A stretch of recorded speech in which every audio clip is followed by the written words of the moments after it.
Hello, howdy, welcome to Fantasy Island, if you've ever seen that show. We are going to do some basic graphing of equations today.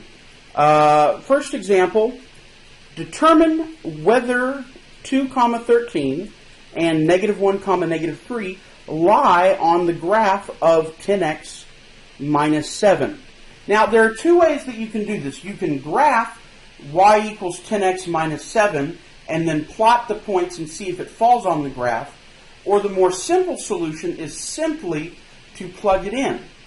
If a point satisfies the equation of a certain equation, such as 10x minus 7, then that point must lie on its graph. You don't graph y equals x squared and expect to get that y equals 1, 100.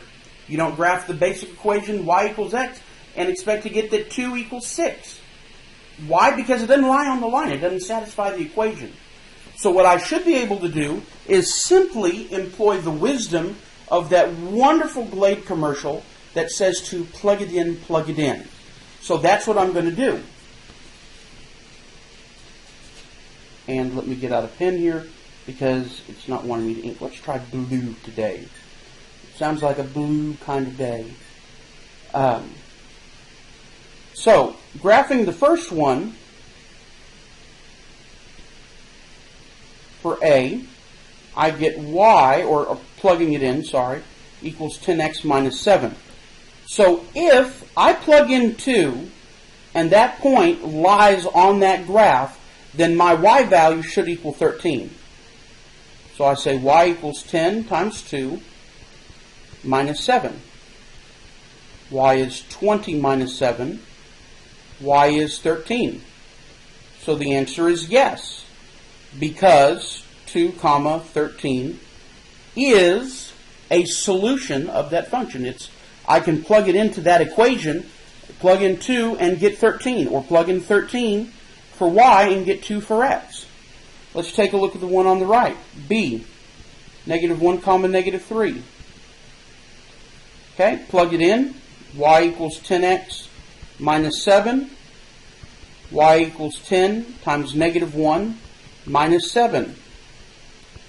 So then y equals -10 minus 7. Slash and dash to get y equals -17. No, niet, 9, not happening. Hit the road, Jack, and don't you come back. No more, no more, no more, no more. It doesn't work. When I plug in -1 into the equation for x, I get a y value of -17. Well, so thus, -1, -3 does not satisfy that equation. In fact, if I were to plug in -3, I'd end up getting that x is equal to 2/5, I think. So if it satisfies the equation, then you have a solution point. So here's why that's important. Because what I can do when I build a graph, when I want to sketch a graph, is I can basically plug some numbers in for x, get their y values, and plot it to get my graph. So let's say I want to plot here just -1, 0, and 1 for this equation. Very basic, very easy numbers to plug in. Okay, it's for sketching the graph. Now I can come in here and I can see that, all right, when I plug in 0, my y-intercept is 7. That works. If I plug in 1, so let's say I plug in 1, I'll get y equals 7 minus 3 times 1. So y equals 4. And up here, y equals 7 minus 3 times -1, which will mean 7 plus 3, which is 10. And this kind of makes sense because look, when I go from one to another, I'm going down 3, I'm going down 3. So I'm kind of seeing in my chart, it's confirming what I know about my slope. Man, that's just so dope. Oh, I rhymed, look at me. I'd be like a math rapper or something. You know, maybe not, because that's all I can come up with. But I'll come back with more. So, because my slope is matching with that, I kind of feel good about my points. So if I plot them, go to -1, and go up to 10, go to 0 and go up 7, 1, 2, 3, 4, 5, 6, 7, and go to 1, and up 1, 2, 3, 4, open the door. And there is a basic sketch of my graph. Now, remember in the last lesson I said you have a conversation with your graph. My slope is -3. So that tells me it's going to be a little bit steeper than it normally would be. And that tells me it's going to go from left to right. It's going to go from top left to bottom right instead of the normal way that it would go on a positive slope from bottom left to top right. And when I see my y-intercept of 7, that kind of tells me, okay, I'm going to be translated up 7 units. In section 4, we're going to deal with that as well. It'll be pretty cool. Transformations. So sketch the graph of y equals x squared minus 2. If I just go ahead and plug it in, now I know that the basic y equals x squared, that is the parent function. It's always helpful to know what your parent function looks like. And later in the week we'll actually be doing a foldable where we make a foldable that has some parent functions in it. It's very important. But the y equals x squared looks like that. So what I know here is that I still have an x squared. It's not bigger in terms of wider or narrower because there's nothing in front of the x squared, but there is a -2, so that tells me I'm going to have a y-intercept of 2. So for parabolas, I normally like to generate more than 3 points. I like to generate 5 points. I like to start in the center, which in this case is going to be at x equals 0. And I'm going to go -2, -1, 0, 1, and 2. Now, because I've started in the center, I know that 0 and -2 is going to be, in this case, it's going to be the origin or the vertex of my parabola. When I plug in 1, I'll get 1 squared minus 2. 1 minus 2 is equal to -1. If I plug in -1 squared, -1 squared minus 2 gives me 1 minus 2, which is also -1. My, how interesting this is. And this is where we take what we know about the parent function and we let it talk to us. It's kind of checking us because we know that a parabola is symmetrical on the left and the right of the origin. There's a line of symmetry that goes vertically through it, meaning that what's on the right has to match what's on the left. So, the fact that I'm getting -1 and -1 here as answers is a good thing because I know internally that, oh wow, I know that's what the function of it has to look like anyways. Let's try plugging in 2. So I'll get 2 squared minus 2, which is 4 minus 2, which is 2. So I'm going to have 2 comma 2, and I will have -2 comma 2. So now, I'm going to go 1, 2, 3, 4, 1, 2, 3, 4, 1, 2, 3, 4, 1, 2, 3, 4. I'm going to start at 0 comma -2. And let me get another color for this. Oh yeah, look at that. Okay, I'm going to be at 0, -2. I'm going to go up to 1, -1. And then I'm going to go up to 2, comma 2, and -2. Notice I'm doing it symmetrically on both sides. And there's my parabola. So I've sketched the graph. I took what I knew about the parent function, I let it speak to me and to confirm to me that I was on the right path. Now, if you're using a graphing calculator, you can, of course, go into, plug in the equation, go into the table, and just pull values and plot them. Okay? But I like doing it by hand because I like seeing the math. I'm a nerd. What can I say? Okay?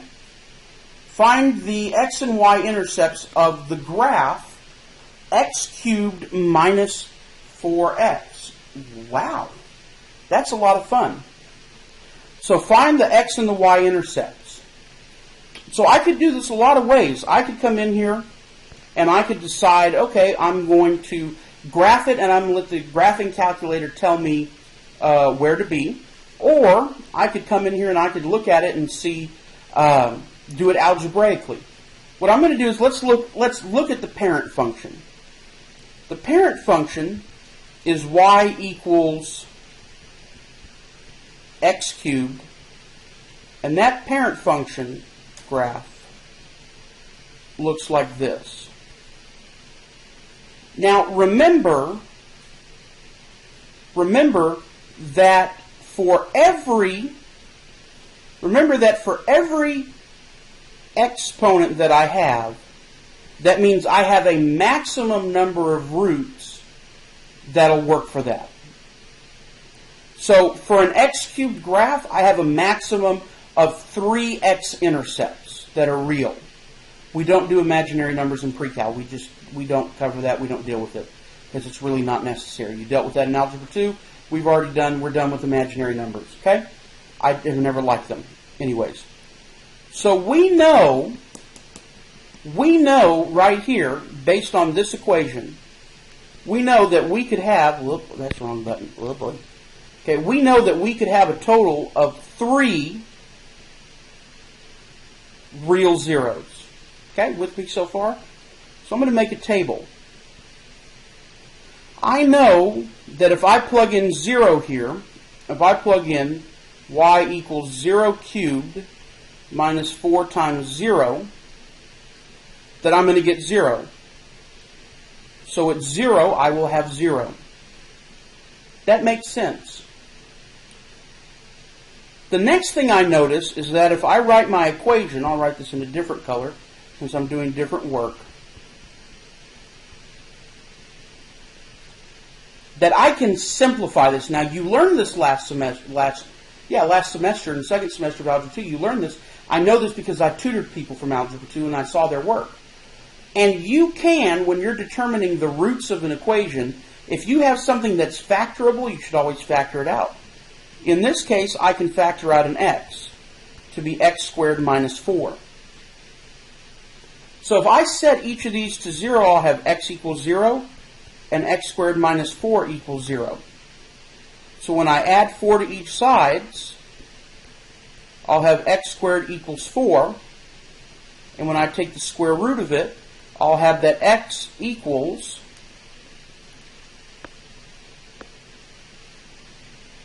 plus or minus 2. So I'll know that at negative 2 and positive 2, I will also have zeros. Now remember, there's only one y-intercept. So I've already determined an x-intercept. I've already determined a y-intercept. So if I have a graph here,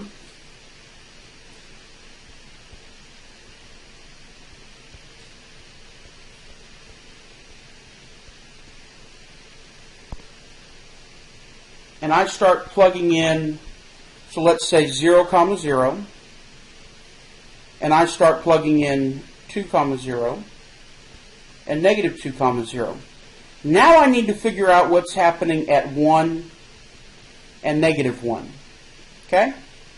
So if I plug in y equals negative 1 cubed minus 4 times negative 1. Negative 1 cubed is negative 1. Plus 4 gives me 3. So I have negative 1 comma positive 3. For the other one, I will have y equals 1 cubed minus 4 times 1. I'll have 1 minus 4, which is negative 3. So I'll have negative 3. So I know my graph is now going like that. Remember what we talked about in Algebra 2, or what you learned in Algebra 2, that you can look at the parent function. The parent function here, the positive y cubed, the end behavior is pointing up to the right and down to the left, which means that I can expect my graph to also mimic that. So what I did here, once again, is I did a basic factor.